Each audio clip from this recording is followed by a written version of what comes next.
Fernando, como você avalia esse Brasil que hoje parece ter 2 presidentes e não ter nenhum? Olha, é um mês mais surrealista da história do Brasil. Quer dizer, eu acho que o Supremo errou, né? É difícil dizer isso, precisa respeitar o Supremo, é a nossa Suprema Corte, precisa respeitar as regras do jogo, né?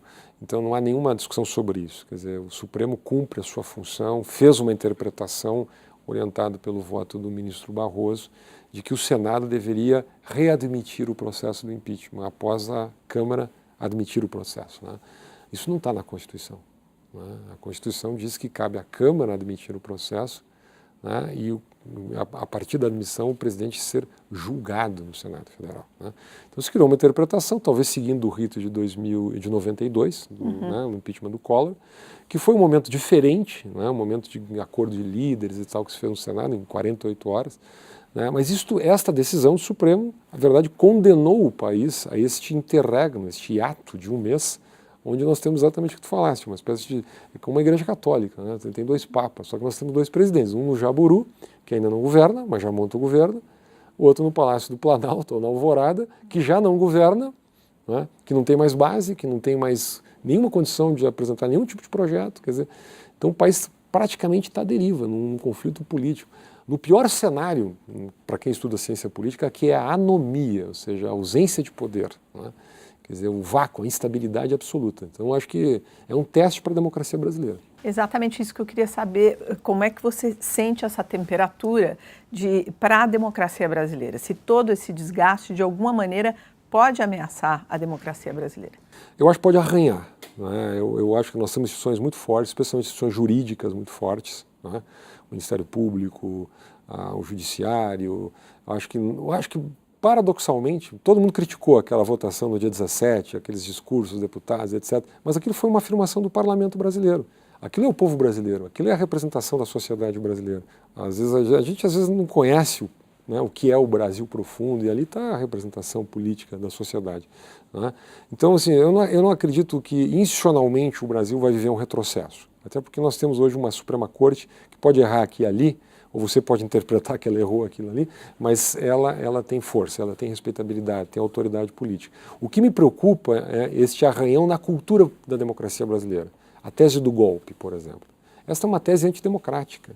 A tese, mas o governo tem todo o direito, obviamente, de considerar que as pedaladas fiscais não foram um crime de responsabilidade, ou não tem a gravidade para afastar uma presidente da República. Isso é um direito do PT, do governo, dos partidos do governo, assim por diante. O que eu acho que não faz sentido é você considerar que a interpretação da oposição, a interpretação de quem faz, né, quem pensa diferente, não tem legitimidade. Que a interpretação dos outros significa um golpe. Né? Ou você desconfiar das regras do jogo, você ir a presidente da República ir a Nova York, convocar uma coletiva e falar que tem um golpe de Estado no país, recorrer ao Mercosul, recorrer à Unasul, quer dizer, um processo que vem atendendo rigorosamente a um rito definido pelo Supremo, que foi, aliás, confirmado 3 dias antes da votação do dia 17 pelo próprio Supremo. Então, acho que isso é um aprendizado. Você pode divergir, mas você tem que aceitar as regras do jogo. Você acha que a sociedade brasileira está aprendendo o que com isso? Eu acho que a sociedade brasileira está observando, né? Eu até escrevi um artigo esses dias que dizia mais ou menos o seguinte: a democracia ela é didática, né?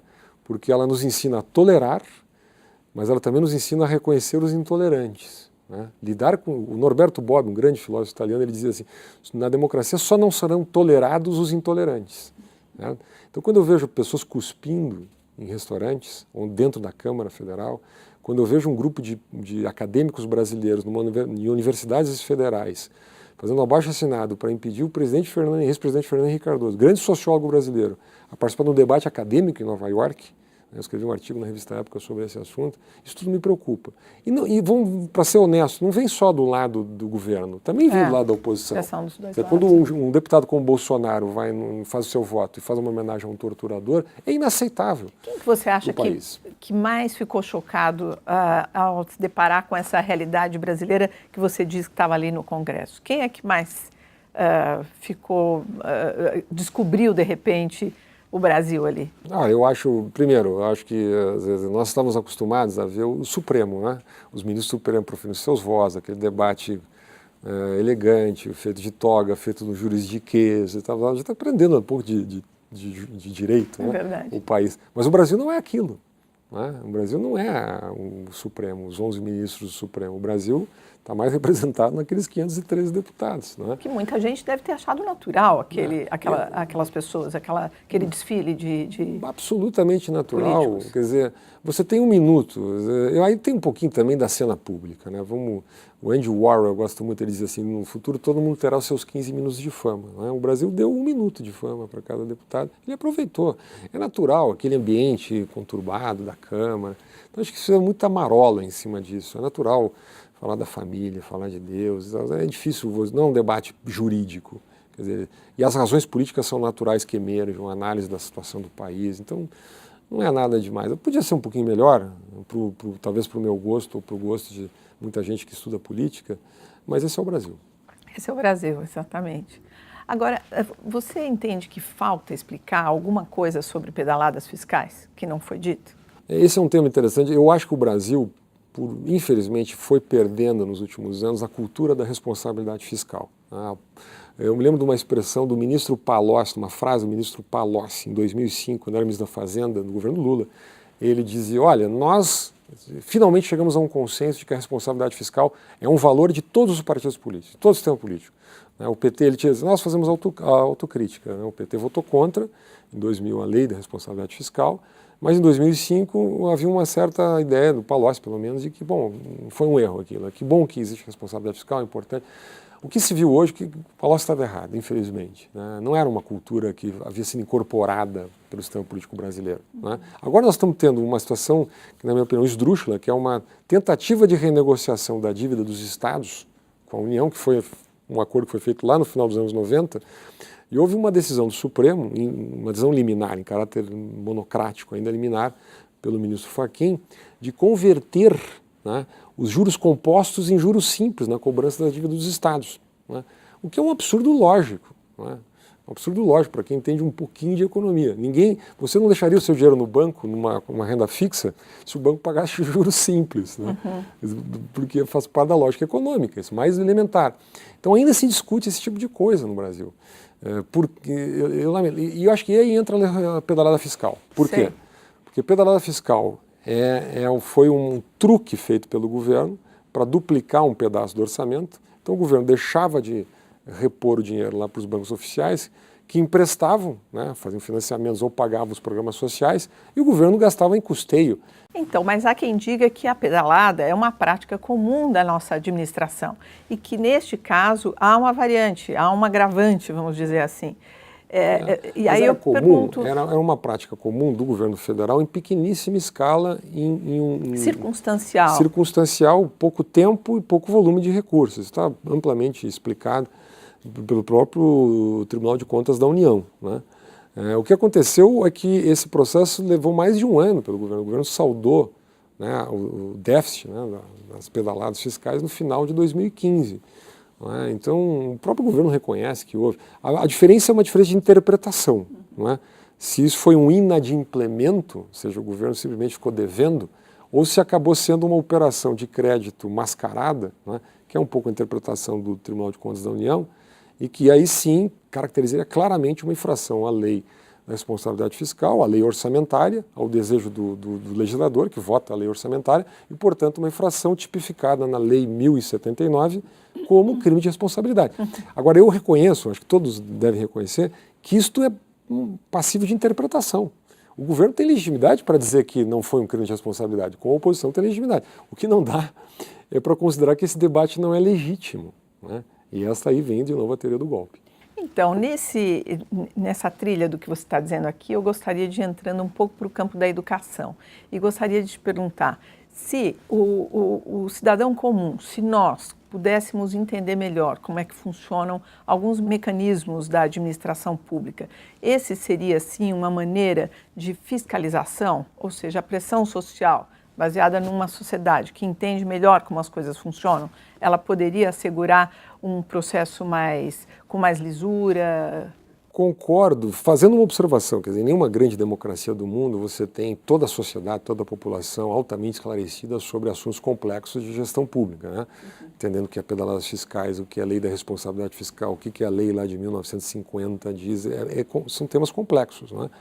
Mas o que uma grande democracia precisa é de liderança, quer dizer, uma imprensa que esclareça, né? Você precisa ter um certo nível de consenso entre os partidos políticos. Se o ex-ministro Palocci estivesse certo, que bom que o atual governo tivesse isso como um valor, né? As universidades, né? Você ainda, por exemplo, há professores universitários no Brasil, não poucos, que ainda divulgam, fazem teses acadêmicas, dão aulas, palestras, etc., dizendo que não há déficit na Previdência. Não há déficit na Previdência. Eu já li várias teses dizendo isso. Mas em nome de alguma coisa? Eles em função falam? de uma interpretação muito heterodoxa de que há fontes da Seguridade Social, né, inscritas lá na Constituição de 88, que somadas, né, seriam suficientes, as fontes somadas de recursos seriam suficientes para bancar o atual custo previdenciário brasileiro, que é totalmente fora da curva para um país emergente, né? Então, um mínimo do consenso, por exemplo, sobre esse tema, porque o Estado de Santa Catarina obtém uma liminar no Supremo para converter juros compostos em juros simples na cobrança da dívida. E aí provoca um rombo de mais de 300 bilhões, ou poderia provocar um rombo de mais de 300 bilhões no caixa da União, né, em benefício de 5 estados, sendo que 4 deles dos mais ricos do país, que é São Paulo, Minas Gerais, Santa Catarina e Rio Grande do Sul, né? Então, eu acho que eu diria assim, mais do que informação, que é muito importante, é um compartilhamento de valores que uma grande democracia precisa ter. O valor, a gente fala um pouquinho de educação, eu tenho escrito muito sobre isso, por exemplo, o valor do pluralismo na educação, do pensamento crítico, né? O apreço pela facticidade, pela informação exata, pela pesquisa, pelo dado empírico. Então, mas quando você fala sobre educação nos seus artigos, você também critica os livros que vão para a escola contando a nossa história. Exatamente. E você tem ali uma avaliação muito precisa, você pesquisou livros que contam a história do Brasil. Qual a crítica que você faz a isso? Olha, eu estava intrigado com essa questão, porque todo mundo falava em ideologização de livros didáticos, né? Isso é um tema muito sério, porque vem a formação, bem como tu disseste, a formação cultural, a informação que o cidadão tem lá no colégio, né? Ainda quando jovem. E eu fui pesquisar, então eu selecionei os 10 livros didáticos de história mais vendidos do Brasil, né? E passei 3 dias fazendo uma pesquisa, analisando esses livros, especialmente no aspecto de história brasileira contemporânea e latino-americana contemporânea. E eles são muito enviesados do ponto de vista ideológico. E eu lamento isso, né? Então oferece uma visão unidimensional para o aluno. Só um dado, por exemplo, vou dar 2 dados, só para exemplificar, né? Quando compara o governo Lula com o governo Fernando Henrique, é o ícone do bem contra o ícone do mal, né? As forças do bem contra as forças do mal. Então não dá para fazer isso. Quer dizer, Lula diminuiu a pobreza no Brasil, apostou em programas sociais, enquanto Fernando Henrique produziu uma política neoliberal, excludente, onde a violência aumentou, a precarização da vida brasileira. Quer dizer, eu acho que é preciso fazer, é muito difícil fazer isso, eu não acho que é uma tarefa fácil, mas uma visão mais realista, mais pluralista, apresentando prós e contras, fazendo de fato os alunos pensarem. Por exemplo, as indicações bibliográficas não podem ter apenas uma bandeira ideológica. As indicações de filmes não pode ter apenas uma linha. Por exemplo, quando trata de ditaduras na América Latina, né? É absolutamente correto, faz a crítica das ditaduras no Uruguai, na Argentina, no Chile, os perseguidos políticos, não é? As madres da Praça de Maio, tudo isso é absolutamente importante. A defesa dos direitos humanos, as liberdades, etc. Quando analisa a ditadura cubana, depois, os livros apoiam a ditadura cubana. Aí não tem, lá em Cuba tem as madres de Maio, né? Que são as damas de branco. As damas de branco, que todos os domingos de manhã saem pelas ruas de Havana, né, com flores, com ramos de flores, e fazem uma passeata silenciosa e são duramente reprimidas. Não aparece nos livros didáticos. Não tem nem equidistância. Então, quer dizer, lá a ditadura é boa. Aqui as ditaduras, obviamente, são ruins, são de fato ruins, né? Mas, pensando nesse aspecto, você vê aí que também nós tivemos os anos do FHC eram professores, gente que veio da universidade, da escola, da educação. E por que você imagina que isso não foi corrigido? Eu acho que, concordo inteiramente, esse é um dado interessante. Não vem de hoje. Isso não vem de hoje. Isto é uma tradição brasileira. Por quê? Em grande medida pelo tipo de formação que os professores recebem nas universidades. Eu fui estudante de História. Meu primeiro curso foi História na faculdade.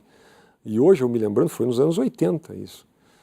O ensino que eu recebi era quase a totalidade do ensino era ideológica. Era quase uma escola de formação de quadros políticos, em vez de pensamento crítico. Depois que eu fui criar um pensamento mais independente, fui ler outro tipo de literatura. Desculpa, mas assim, quando você está fazendo essa avaliação, isso vale tanto para a escola privada quanto a pública? Tanto para a escola privada quanto para a pública. A escola pública, a gente chama de pública, eu chamo de escola estatal no Brasil, ela tem outras dificuldades. Professores que faltam, eventualmente professores desmotivados, professores de excelente qualidade, tanto quanto são os da escola privada, mas um sistema de incentivos que não ajuda a sua performance, que não estimula a produtividade. Condições de infraestrutura, pelo modelo de gestão arcaico, pesado, burocrático. Imagina, nas escolas estatais tem que seguir a Lei 8666, que é a lei das licitações. Então você comprar giz, você comprar cadeiras, você repor livros na biblioteca com uma lei de licitações, enquanto na escola privada compra de um dia para o outro, com muito mais agilidade. Quer dizer, você não poder demitir um professor que não funciona bem, que não trabalha bem, ou que não tem vocação, ele não é avaliado, não tem avaliação de performance. Quer dizer, quem sofre com isso são os mais pobres, que precisam da escola pública. Mas isso é o preço que a gente paga de ter o Estado tão presente nas várias frentes do nosso cotidiano, da nossa vida? Eu acho que a gente paga um preço por acreditar num Estado grande, muito interventor, eu digo sempre um Estado intrometido na vida das pessoas. E curiosamente tem alternativas, isso que é interessante, não é uma coisa, não é uma fatalidade brasileira. Qual seria a saída? Vou dar um exemplo, o Brasil desenvolveu uma estupenda iniciativa, inclusive no governo do PT, que é o ProUni. O ProUni funciona no ensino superior, mas é um modelo, quer dizer, em vez do governo abrir uma faculdade, ele dá uma bolsa. E a pessoa, o aluno, vai lá e escolhe onde ele quer estudar. Pode ir na PUC, pode ir em qualquer universidade privada escolher. Você dá o direito, isso nos Estados Unidos se chama Free Choice Education, ou seja, a liberdade de escolha educacional. Custo burocrático é zero, não cria toda esta geringonça do aparato estatal, você elimina toda esta burocracia pública, você dá o direito de escolha para o aluno, e os resultados que os alunos do ProUni têm obtido são levemente superiores, inclusive aos estudantes de escolas de universidades estatais no Brasil, públicas federais, sendo originários de famílias muito pobres, com menos recursos, inclusive, para criarem condições de estudo fora da universidade. Então, acho que existem alternativas. Aqui em São Paulo, por exemplo, São Paulo tem uma rede de hospitais de altíssima qualidade, são hospitais chamadas organizações sociais, inclusive o Instituto do Câncer do Estado de São Paulo, que é um hospital público, com gestão privada, onde as pessoas com menos renda, etc., têm acesso universal a uma saúde de alta qualidade. Então, existem alternativas. O que a gente precisa, talvez, é estudar, ter menos preconceito, não confundir o público com o estatal. Agora, há quem diga que a gente não vai ter paz social enquanto tiver essas diferenças tão gritantes ao acesso ao que a família, a pessoa precisa de básico, que é a saúde, que é a educação e tudo mais. E a gente vê a volta do crescimento da pobreza, o modelo que não se sustenta mais, que é esse modelo esgotado de acesso ao consumo. Como é que você vê esse nosso futuro próximo?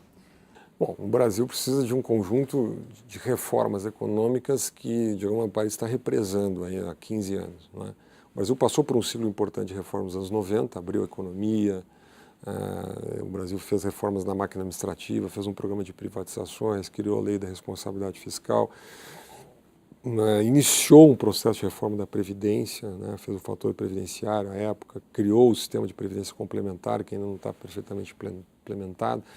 Agora, o Brasil precisa seguir nessa linha. O Brasil criou, por exemplo, as agências reguladoras, que não mas funcionam. Hoje elas estão politizadas, então precisa despolitizar as agências reguladoras. O Brasil criou um sistema de concessões na área de petróleo que funcionou muito bem durante muito tempo. A partir de um certo momento, o Brasil recuou, criou esse modelo de partilha que individuou a Petrobras, né, que criou uma série de constrangimentos para investimento internacional no pré-sal. Depois nós tivemos a queda do preço do petróleo, que aí sim tornou o sistema inviável, né? Então, eu diria assim, precisamos mudar a nossa cabeça, né? O Brasil é umas poucas grandes democracias do mundo que não tem uma idade mínima para a previdência, no regime geral, né? Então, o Brasil, quer dizer, em qualquer país hoje do mundo se discute 60, 65 anos, país europeu 67 anos. Inclusive a Europa está mostrando que tem que ter limite, porque senão não dá certo, não é? É insustentável. É insustentável, O Brasil vive mais ou menos o meio para o fim, da chamada janela demográfica, né?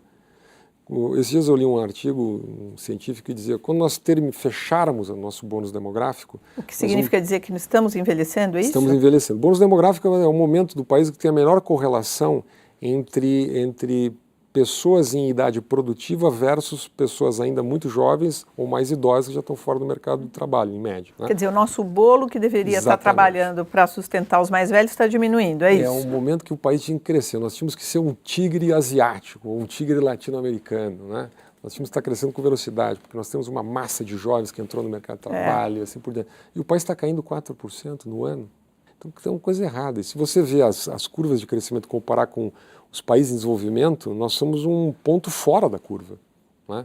Então essa ideia de atribuir ao cenário internacional o nosso baixo crescimento, o nosso crescimento negativo, não é correto. O fato é que o Brasil, nos anos da bonança, nos anos das commodities, do boom das commodities, o Brasil deixou de fazer a lição de casa, deixou de fazer reformas para abrir a economia, para aumentar a produtividade, fazer esse investimento em educação que a gente está falando agora, quer dizer, que a gente realmente... O Brasil tira 58º lugar no PISA, que é o exame esse com adolescentes de 15 anos que a OCDE faz, né? Entre 65 países. E a gente não consegue mudar essa realidade. E o que mais me impressiona é a nossa inércia. Parece que nós estamos contentes com esse resultado como país, né? O nosso nível de analfabetismo é o mesmo dos Estados Unidos na virada do século XIX para XX. Mas o mais grave é o analfabetismo funcional, né? São pessoas que formalmente são alfabetizadas, mas têm muita dificuldade de realizar operações mais básicas de leitura, interpretação de texto, matemática e assim por diante, né? Pela falta de qualidade da Agora, educação. no meio desse cenário, a gente tem uma recessão com a inflação em queda. Isso a gente pode considerar uma boa notícia? Olha, em meio a tantas notícias ruins, pelo menos há uma espécie de luz no fim do túnel, uma boa notícia. Eu não sou economista, mas você tem um dólar hoje numa trajetória. Nós tivemos, talvez, a economia vive muitas expectativas, né? Nos últimos 30 dias ou 60 dias, na medida que o processo de impeachment ficava mais claro, né, para investidores nacionais, internacionais, quer dizer, houve uma melhora das expectativas em relação ao país. Então teve uma queda do dólar, que passa a pressionar menos a inflação por um lado, você tem um aumento grande do desemprego, que é um dado lamentável, mas o fato é que a pressão por salários também decresce, né? Um nível de atividade econômica muito reduzido, né? Quer dizer, a gente deve ter 2 anos de recessão seguidos, que não acontecia desde 1930. Exatamente. Então, que pese esse dado isolado da inflação possa ser visto como negativo, ele é resultado, né, de alguns fatores, algumas razões pouco positivas, né? O aumento do desemprego, a recessão, o baixo nível de atividade econômica. Então, a economia tem dessas coisas. Eu acho que pode ser um dado interessante para que o país possa entrar numa rota aí de redução da taxa de juros, de retomada da atividade econômica mais ali adiante, né? E especialmente a partir da consolidação do novo governo. Eu acho que nesse momento, no mínimo, a posse do Michel Temer, do vice-presidente Michel Temer, agora provisória nesses 180 dias, parece irreversível, e que ele possa produzir um choque de expectativas no país e estancar a sangria, digamos assim, da economia. O que você acha que pode estar nos atrapalhando mais, a crise política ou a crise econômica? Nesse momento, a crise política. O Brasil não tem agenda. Ela piora a econômica. Não tenho dúvida nenhuma, mas entendendo bem, não é a crise política que gera a crise econômica, né? Erros de condução da política econômica nos levaram a uma situação recessiva, a esta tragédia econômica, né? Vamos lá, a tal da nova matriz econômica, as indecisões do governo. Eu me lembro quando o governo convocou o conselho, né, o conselhão chamado, né, anunciou que faria a reforma da Previdência. né? O que o presidente Dilma deixaria um legado, e assim por diante. O líder da oposição, Aécio Neves, disse, olha, nós apoiamos, desde que o governo também apoie, o partido do governo. O partido do governo disse que não apoiava. Ou seja, o Brasil ficou sem reforma da Previdência. Isso é apenas um exemplo. Quer dizer, um país, nós discutimos a lei das terceirizações, por exemplo. Em um certo momento, esse assunto saiu da pauta. O Brasil está sem agenda de desenvolvimento, agenda de médio e longo prazo. Então, isto é digamos, um sintoma da crise e, ao mesmo tempo, é uma razão da crise. Você acredita que na iminência de um governo Temer, a gente pode ter aí, ou ele pode conseguir novas soluções para velhos problemas diante do Congresso? Eu acho, primeiro, 22 partidos votaram a favor do impeachment naquele dia 17, entre os 357 votos na Câmara. Alojado, eu não acredito que o presidente Michel Temer fará um governo com 22 partidos. É quase ingovernável isso. Aliás, esse foi um dos tantos erros cometidos pela presidente Dilma. Exatamente, ele estaria só repetindo. Isso, quer dizer, na medida que ele anuncia um governo de notáveis, um enxugamento dos ministérios, uma maior racionalidade na condução de política pública, né? Eu acho que também eu acho que a equipe econômica, a equipe política que vem com o presidente Temer, eventualmente é uma equipe mais sensível a, digamos assim, a retomada do mainstream da política econômica do Plano Real, quer dizer, é mais sensível à ideia de que eventualmente todo o gasto público brasileiro não cabe no orçamento, que é preciso suspender desonerações fiscais, concessões aqui e ali, esta expansão exagerada de inversões pouco produtivas, muitas vezes do BNDES, assim, ou seja, que é preciso avaliar programas sociais, né, e programas de investimento do país, que a máquina pública precisa ser mais eficiente, que é preciso sinalizar reformas. Não vamos esperar que um eventual governo Temer, em 6 meses, vai fazer todas as reformas que o país deixou de fazer em 15 anos. Seria, no mínimo, um suicídio político, né, inimaginável, mas que ele possa apontar um caminho de disciplina fiscal, de retomar algumas medidas que o ex-ministro Joaquim Levy vinha fazendo, né? Se ele conseguir alguns avanços, ele tem algum benefício próprio? Eu acho traz para ele alguma... sim. Eu acho que tipo sim. de Eu benefício? acho que se essas sinalizações forem positivas, se a roda da economia voltar a girar de alguma maneira, se houver uma perspectiva, né, de correção de longo prazo da relação dívida-PIB, do déficit público brasileiro, que não tem solução de curto prazo, né, eventualmente sem aumento de impostos, sem CPMF, né, que eu acho que não existe espaço político no Brasil para isso, o presidente Temer pode, legitimamente, né, se considerar um player para 2018. Né? Acho que todo político, na condição dele, tem essa expectativa. Né? Mas acho que aí tem muita água para rolar embaixo dessa ponte até chegar nessa situação. E como é que você vê essa aproximação com o PSDB? Acho que o PSDB está dividido, né? Até por uma questão cronológica, talvez. Né? Às vezes dá a impressão, me permitindo aqui um pouco talvez de imaginação, que o senador José Serra tem um certo desejo de ser o Fernando Henrique do Temer. Né? Quer dizer, se colocar como um ministro importante, seja na área econômica e social, né, e se apresentar como uma alternativa em 2018, que é absolutamente legítimo. Né? Agora, a grande reflexão, acho que do PSDB faz nesse momento é a seguinte: será que vale a pena que todo o sistema político, digamos que hoje é a oposição, embarque no mesmo governo, e se o governo, por alguma razão, não der certo, ou não funcionar, ou não conseguir realizar o seu programa, compromete toda a atual oposição para uma eleição em 2018? Acho que esse é o raciocínio do PSDB. Né? Que não seria melhor, por exemplo, preservar uma alternativa para a disputa de 2018, né? Ou seja, apoiando o governo, eventualmente participando com técnicos e assim por diante, mas não incorporando ao governo como foi feito com o Itamar Franco. Acho que essa é a discussão do PSDB. Né? Por outro lado, há quem diga que seria uma falta de patriotismo, né? Que nesse momento o país precisa que todos se engajem, né? Uma espécie de mutirão de governabilidade. Agora, Fernando, como é que você vê o jeito que estão se movimentando PT, PMDB e PSDB, assim, as estratégias escolhidas, os caminhos? Olha, eu vou também tomando um risco aqui.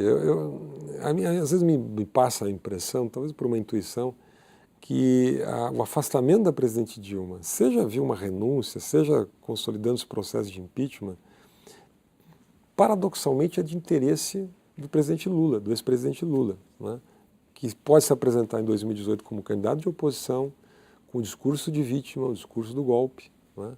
discurso ruim para a democracia, mas é um discurso taticamente interessante, ou pode ser interessante, né? E, digamos assim, entre aspas, se livrando num governo muito problemático, né?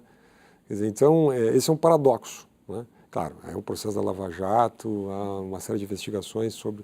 Passando no caminho, né? Passando por esse caminho, então toda a situação é muito complexa, né?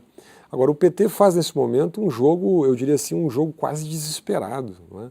Apela a cortes internacionais, à imprensa global, aposta tudo no discurso do golpe, um discurso um pouco fanatizado. Acho muito ruim isso para a democracia. Agora, o olhar estrangeiro duvida da gente, às vezes, por questionar o impeachment de certa maneira? Eu não gostei do tom da matéria da The Economist, por exemplo, né? Que tem o Cristo pedindo SOS? Exatamente. Parece que todo o sistema político brasileiro é corrompido. A The Economist nos tratou um pouco como uma república de bananas, né?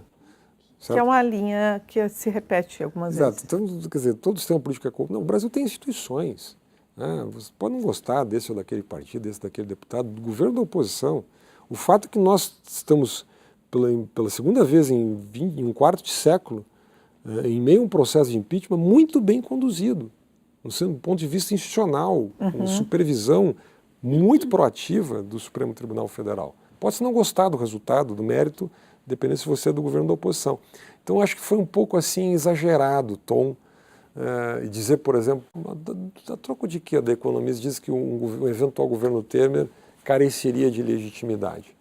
Quem confere legitimidade ao governo é a Constituição, né?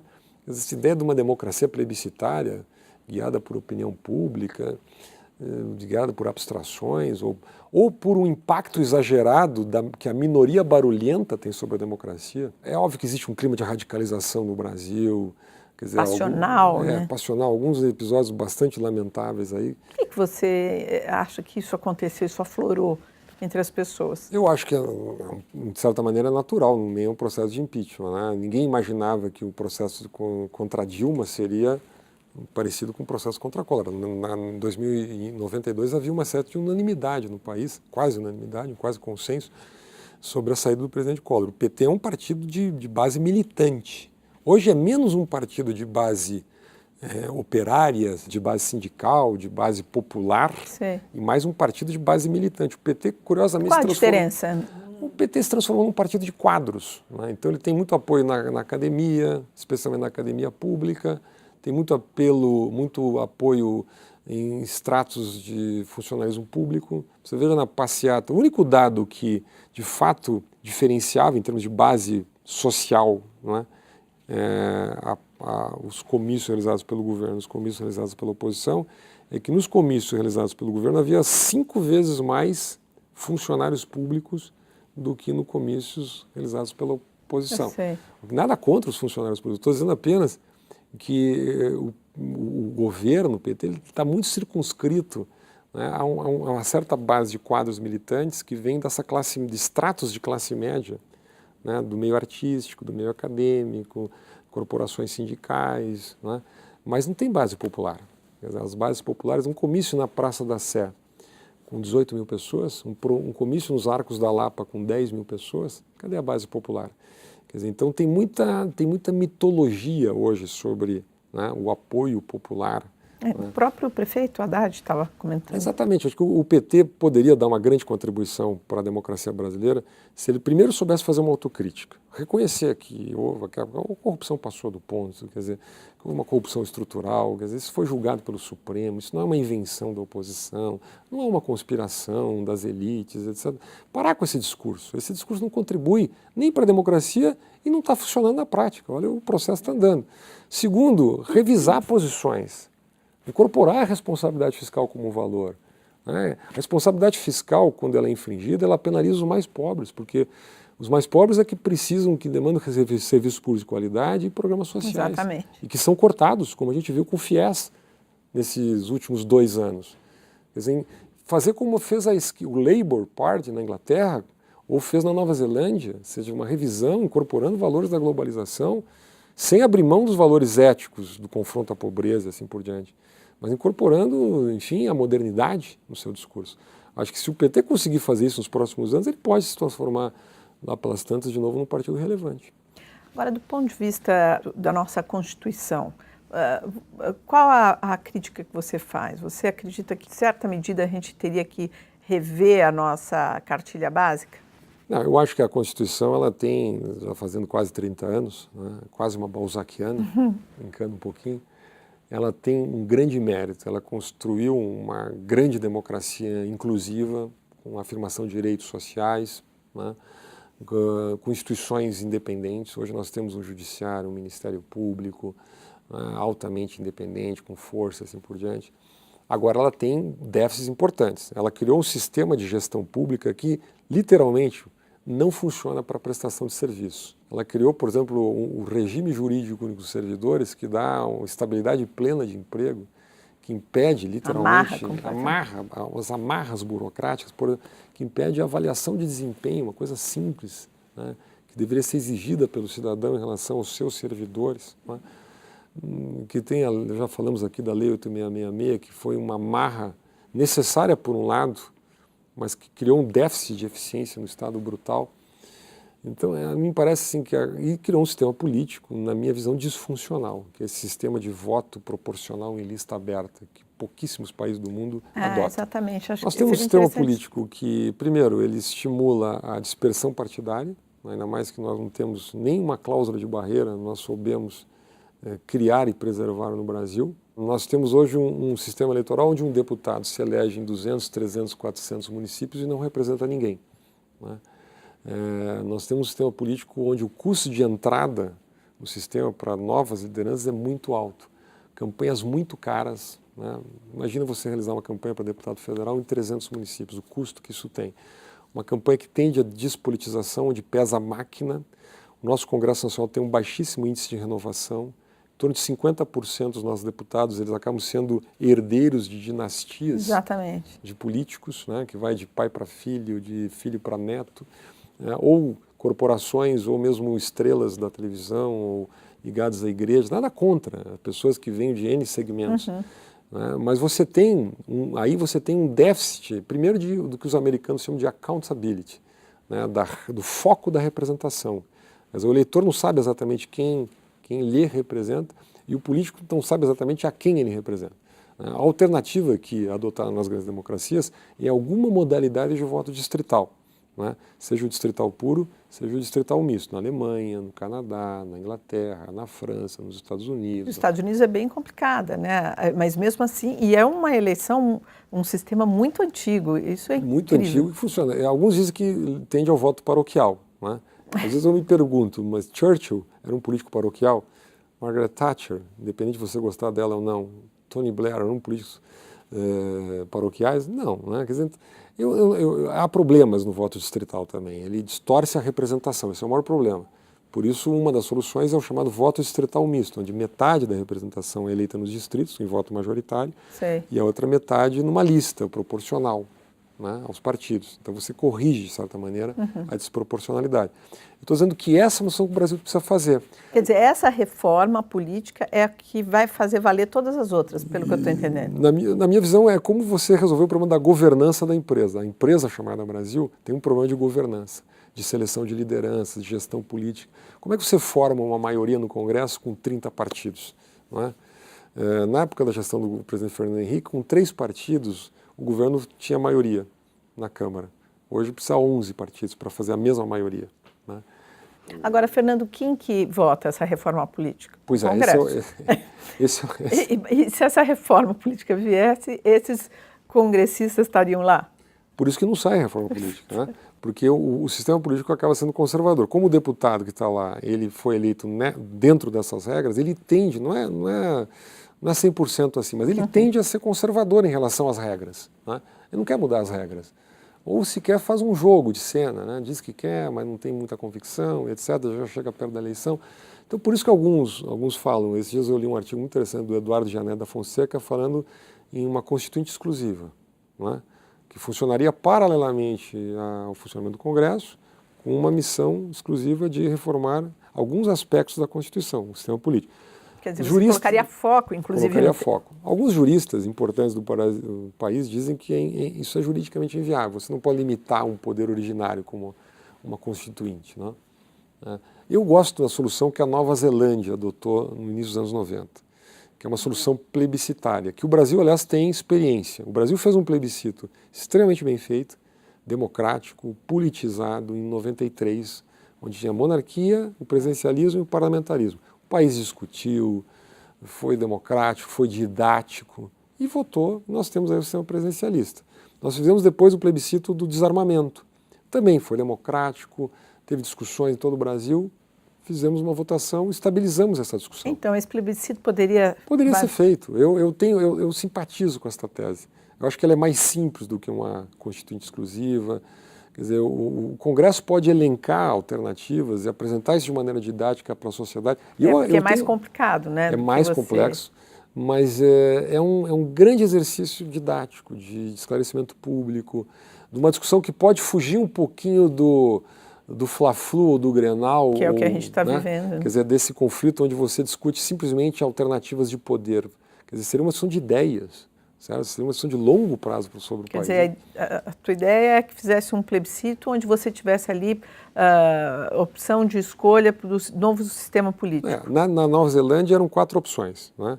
Tinha lá o voto proporcional, lista aberta, tinha lá o voto distrital misto, o voto distrital puro, o voto em lista, não me lembro exatamente quais eram as opções. Foram 2 plebiscitos, houve uma ampla discussão.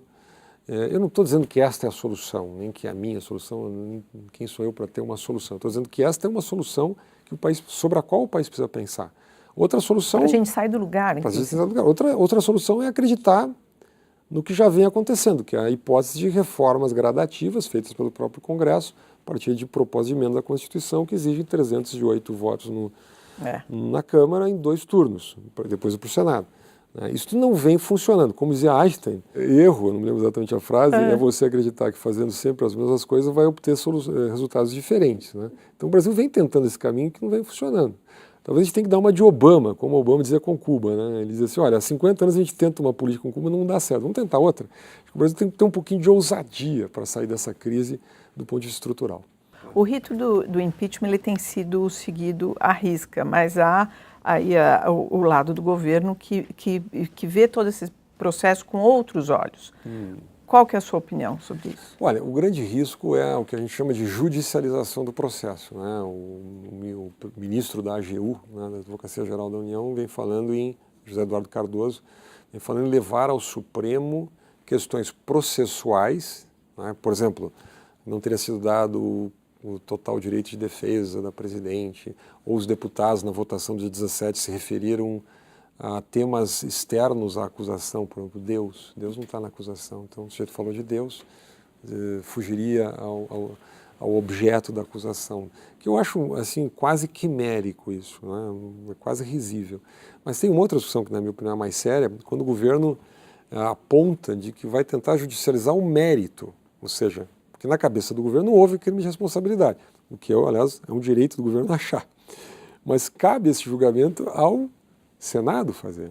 Só com o governo, mesmo que o Senado vote lá com 54 senadores de que houve crime de responsabilidade, o governo pode continuar achando que não houve, né? E vai tentar levar isso para o Supremo para que os 11 ministros do Supremo decidam essa matéria. O que eu acho? O Supremo não vai entrar nessa. Quer dizer, seria assim rasgar a Constituição brasileira, e não me passa pela cabeça que o Supremo Tribunal Federal, que é o guardião da Constituição, iria cometer esta impropriedade. Né? Então, mas só a discussão desse tema já é preocupante. Quer dizer, aquele tema que nós falamos sobre a democracia, só a discussão desse tema já é um aceno de que há uma parte da sociedade brasileira que não está necessariamente preparada ou disposta a respeitar plenamente as regras do jogo. Então, acho que esse é um tema, esse tem que ser um foco de atenção da opinião pública. Quer dizer, um alerta total. Eu acho que é um alerta total. Acho que aí sim, se isso acontecesse, não acredito que isso vai acontecer, que o Supremo vai dar guarida a esse tipo de discussão, isso sim seria um golpe. Né? Mas, obviamente, nós não vamos ter... Acho que não vai se configurar na prática essa situação. O PMDB tem um plano de governo cujo título é Uma Ponte para o Futuro. Eu gostaria de saber se você teve acesso a esse plano e qual a sua opinião sobre ele, se é viável. Uma versão mais aberta dele, talvez mais simplificada, foi publicada há algum tempo atrás. Eu li, acho um plano muito interessante. O mercado teve uma relação muito positiva em relação a esse conjunto de propostas, que é basicamente a ideia de retomar o trilho da responsabilidade fiscal, correção gradual do déficit público no Brasil, né? A correção de certas amarras ao orçamento da União, que hoje praticamente tornam 90% da receita da União, da despesa pública brasileira, amarradas por dispositivos constitucionais e legais, né? São chamadas receitas vinculadas para a saúde, para a educação, para programas sociais e etc. O que torna a margem de manobra para um eventual ajuste fiscal, né, ou para o aumento da eficiência do gasto público inviáveis, né? Aliás, o Brasil é rei de fazer esse tipo de racionalidade. Nós, há pouco, acho que 2 anos atrás, votamos uma lei de que até, se não me engano, 2032, né? Se não me engano, 2032, nós teríamos um gasto de 10% do PIB brasileiro para a educação. Onde é que se tirou esse número, né? É louvável se ter mais investimentos em educação, mas por que 10%? Por que não é 9% nem 11%? Quer dizer, então, é um pouco contra esse tipo de racionalidade que o plano Ponte para o Futuro, pela minha leitura, ele aponta, né? Então, por exemplo, o orçamento de base zero significa que cada vez que o governo vai aprovar o orçamento, envia o orçamento para o Congresso, faz uma análise do resultado, da eficiência, né, das políticas, dos projetos. Não simplesmente vai, né, repetindo ano a ano a aprovação quase automática dos mesmos programas e dos mesmos investimentos, né? Eu diria que, de uma maneira geral, arriscando um pouquinho, o Brasil precisa, e nesse sentido o Ponte para o Futuro está sintonizado, uma desestatização da sociedade, né, e da economia brasileira, né? Por que nós pagamos IOF quando fazemos compras no cartão de crédito no exterior, né? Por que o governo ainda administra o fundo de garantia, né, pagando lá 3,5%, 4,5%, enquanto nós temos uma Selic a 14,25%, né? Por que esse nível de intervenção? Por que o governo não dá essa opção de escolha educacional para as pessoas, ao invés de impor um modelo de educação estatal, etc., monopolístico, enfim? Eu acho que existe uma série de correções que o país precisa fazer, né, e que de alguma maneira estão apontadas lá. É inviável realizar aquele plano em 2 anos e meio, num governo provisório, no fundo, um governo tampão, né? Mas ele aponta uma direção interessante. E por isso, entre outras razões, o mercado tem uma reação tão positiva, né, em relação a um eventual impeachment, né? Não é simplesmente porque não simpatiza com a Dilma e simpatiza com o Temer, não é por isso. É porque existe uma orientação programática mais pró-economia de mercado, né? E eu acho que isso, nesse sentido, é uma expectativa positiva.